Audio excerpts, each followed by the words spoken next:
সরকারিভাবে নোটিফিকেশন দিয়েই বলা হচ্ছে কোন দলের লোক যদি এই জামিন পায় তাকে যেন আবার মিথ্যা মামলা দিয়ে গ্রেফতার করা হয়, আবার যেন কারারুদ্ধ করে রাখা হয়। এই তো আগেও দলীয়করণ, এখনো সন্ত্রাসবাদকে প্রশ্রয় দেওয়া হচ্ছে। একটা পরিবার যদি দুর্দশায় থাকে, আমরা পুরো মুসলিম জাতি, সব মানব মন্ডলী, এটা আমাদের সবার ব্যথা, সংকট, দুর্দশা। এই অবস্থায় আমাদের জন্য ঈদ পালন খুবই দুরূহ। ইসলামী ব্যাংক নামে যে ব্যাংকটা আছে, সেখানে দলীয় কারণে ওয়াহিবাদ মৌদুদিবাদ রাজাকার দল হাজার হাজার ভাই বোনকে চাকরিচ্যুত করেছে অন্যায়ভাবে, এখনো ওদেরকে পুনর্বহাল করা হয় নাই।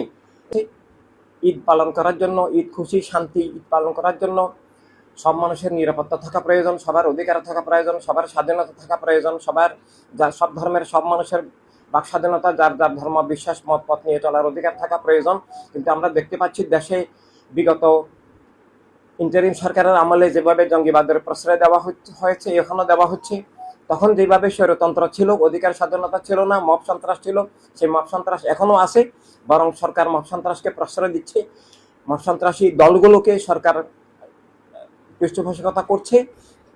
এবং এভাবে জননিরাপত্তা যেখানে নাই, অধিকার স্বাধীনতা নাই, আগের এই অন্তর্বর্তী সরকারের অবৈধ অন্তর্বর্তী সরকারের আমলে যেভাবে মিথ্যা মামলা দিয়ে হয়রানি করা হয়েছে, জুলুম করা হয়েছে, এখনো সরকারিভাবে নোটিফিকেশন দিয়েই বলা হচ্ছে কোন দলের লোক যদি এই জামিন পায় তাকে যেন আবার মিথ্যা মামলা দিয়ে গ্রেফতার করা হয়, আবার যেন কারারুদ্ধ করে রাখা হয়। এই তো দস্যুতন্ত্র, স্বৈরতন্ত্র, পাশবতা অবস্থার কোনো পরিবর্তন হয় নাই। আসলে ঈদের কোনো পরিবেশ নাই।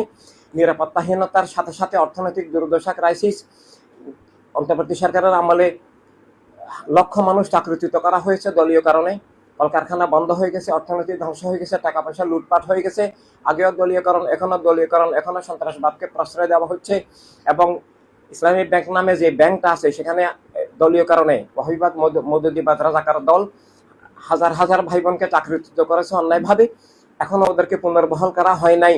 এভাবে আমাদের একটা পরিবার যদি দুর্দশায় থাকে, আমরা পুরো মুসলিম জাতি, সব মানব মন্ডলী, এটা আমাদের সবার ব্যথা, সংকট, দুর্দশা। এই অবস্থায় আমাদের জন্য ঈদ পালন খুবই দুরূহ।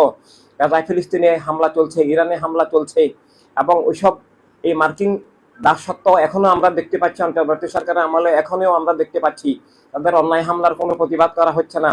মানবতার উপর হামলা, সব মানুষের উপর হামলা, সব ধর্মের উপর হামলা।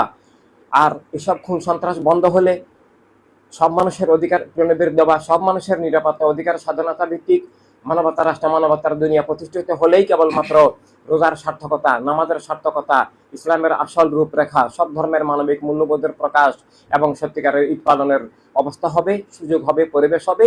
আর না হলে ঈদ সত্যিকার